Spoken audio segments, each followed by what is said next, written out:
Hi friends.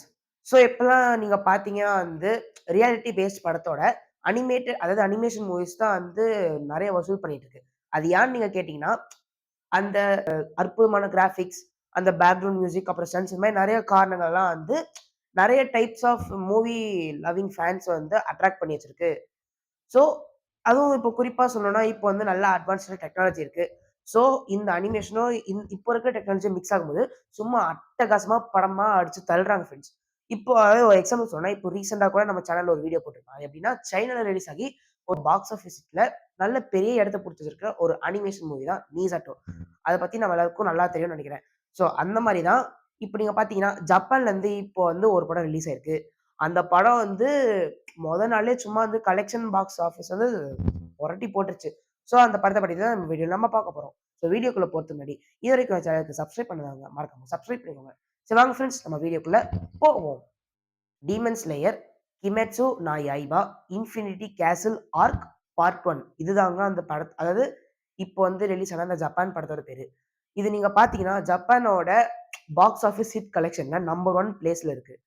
So, இந்த படம் மொத்தமா வந்து அதாவது நீங்க பார்த்தீங்கன்னா, டீமன் ஸ்லேயர்ல வந்து அப்படின்ற ஒரு ஃபேமஸான அனிமியோட கடைசி வந்து சீசனா வந்து அந்த சீசன் வந்து 3 படமா எடுக்கிறதா சொல்லியிருக்காங்க. ஸோ, ஃபர்ஸ்ட் படம் 2025, செகண்ட் படம் 2027 அதே மாரி தேர்ட் படம் 2029 ரிலீஸ் ஆகுதாவும் இப்போதைக்கு நியூஸ் இருக்கு. சரி ஓகே ஃபிரெண்ட்ஸ். இந்த அதாவது இத சிம்பிளா சொல்லணும்னா, நீங்க அந்த அனிமி பார்த்திருந்தீங்கன்னா உங்களுக்கே தெரிஞ்சிருக்கும். சரி இப்ப நான் சும்மா சொல்றேன். இப்ப நீங்க பார்த்தீங்கன்னா, டீமன் ஸ்லேயர் கார்ப்ஸ் வந்து மூசானோட இன்ஃபினிட்டி கேசில் அதாவது மூசான்றது வந்து ஒரு டீமன் கிங் மாரி. அவனோட இன்ஃபினிட்டி கேஸ்ல் அதாவது அவனோட சொந்த இடத்துக்குள்ள போயிட்டு, அவனோட டீமன்ஸையும் வந்து அப்பர் ரேங்க் டீமன்ஸ் இன்னும் கொஞ்சம் ஸ்பெஷல் பவர்ஸ் இருக்கிற டீமன்ஸ்.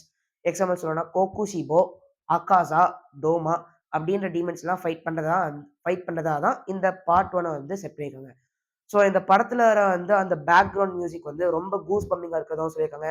அதுக்கப்புறம் வந்து இந்த அதாவது இந்த டீமன் ஸ்லேயர் போய் நீங்க பார்த்தீங்கன்னா, நீங்களே ஷாக் ஆவீங்க. அந்த அளவுக்கு கிராபிக்ஸ் அப்படி பண்ணி வச்சிருப்பாங்க.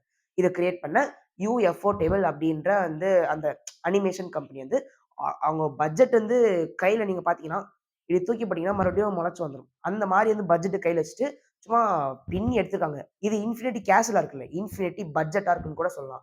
அந்த அளவுக்கு அந்த கிராபிக்ஸ் வந்து அவ்வளோ சூப்பரா பண்ணியிருக்கிறதுனால பார்க்கறதுக்கு ரொம்ப அட்ராக்டிவாவும் இருக்குன்னு சொல்றாங்க. அதுக்கப்புறம் நீங்க பார்த்தீங்கன்னா, இந்த படத்துக்கு வந்து ஒரு டீப் ஸ்டோரி லைன் இருக்கிறதாவும் சொல்றாங்க. ஸோ வந்து நீங்க வந்து அதாவது ஸ்டோரியில இன்ட்ரெஸ்ட்டா இருக்கீங்கன்னா, இந்த படத்த கூட நீங்க போய் பார்க்கலாம். இந்த மாரி நெறைய ஃபேக்டர்ஸ் வந்து இந்த படத்தோட வந்து இந்த பெரிய ஹிட்க்கு வந்து காரணமா இருக்கு. சரி ஓகே ஃபிரெண்ட்ஸ். இந்த படம் ஜூலை 18, 2025ல ஜப்பான்ல மட்டும் ரிலீஸ் ஆகி வெறும் 13 நாள்லயே $100 மில்லியன் அதாவது நம்ம நாட்டு கரன்சில சொல்லணும்னா ரூ. 850 கோடி சம்பாரிச்சு மாஸ் காட்டியிருக்கு ஃபிரெண்ட்ஸ். இந்த படத்த வேர்ல்ட் வைடா செப்டம்பர் 2025 ரிலீஸ் பண்றதா தான் முதல்ல சொல்லியிருந்தாங்க. ஆனா திடீர்னு ஜப்பான்ல மட்டும் இந்த ஜூலை மந்த் ரிலீஸ் ஆனதுனால பைரசி இஷ்யூஸ்னால இந்த படத்த வந்து ஆகஸ்ட் 2025 ரிலீஸ் பண்ணதா சொல்லியிருக்காங்க. சரி எது எப்படியோ ஃபிரெண்ட்ஸ், இந்த படம் நம்ம ஊருக்கு வந்துச்சுன்னா, நம்ம தியேட்டர் ஃபுல்லா அதாவது தியேட்டர் அந்த டிக்கெட் வந்த உடனே காலியா இருப்பது. அதுவும் உங்களுக்கு ஒரு ஃபேக்ட் தெரியுமா ஃபிரெண்ட்ஸ்? இந்த demon slayer Kimetsu no Yaiba infinity castle part 1 movie tickets ஜப்பான்ல வந்து அதாவது அந்த டிக்கெட்ஸ் சேல் விட்டு எனக்கு தெரிஞ்சு ஒரு 10ஓ, 15 நிமிஷத்துலயே வந்து ஜப்பான் ஃபுல்லா டிக்கெட் காலியாயிருக்கு ஃபிரெண்ட்ஸ். அந்த அளவுக்கு இந்த படத்துக்கு ஹைப் பண்ணி வச்சுக்கோங்க. ஸோ நம்ம நாட்டு இந்த படம் எப்படி ஓடுதுன்னு பார்க்கலாம். முடிஞ்சா நானும் போய் பார்த்து ஒரு சின்னசா ரிவ்யூ போட முடிஞ்சா நான் போடுறேன். சரி ஓகே ஃபிரெண்ட்ஸ். இது மாரி நெறைய இன்ட்ரஸ்டிங்கான ஃபேக்ட்ஸ் அண்ட் நியூஸ் என் சேனல்ல கன்டினியூ நான் போட்டுக்கிட்டே தான் இருப்பேன். அதெல்லாம் தெரிஞ்சுக்கணும்னா, இதுவரைக்கும் என் சேனலுக்கு சப்ஸ்கிரைப் பண்ணாதவங்க மறக்காம சப்ஸ்கிரைப் பண்ணிக்கோங்க. உங்களுக்கு அனிமி பிடிக்கும்னா இந்த வீடியோ லைக் பண்ணிக்கோங்க. அப்புறம் உங்க ஃபிரெண்ட்ஸும் அனிமே பார்க்கணும்னா இந்த வீடியோ மறக்காம ஷேர் பண்ணுங்க. சரி ஓகே ஃபிரெண்ட்ஸ். அடுத்த வீடியோவில் சந்திக்கும் வரை அனைவருக்கும் நன்றி. வணக்கம்.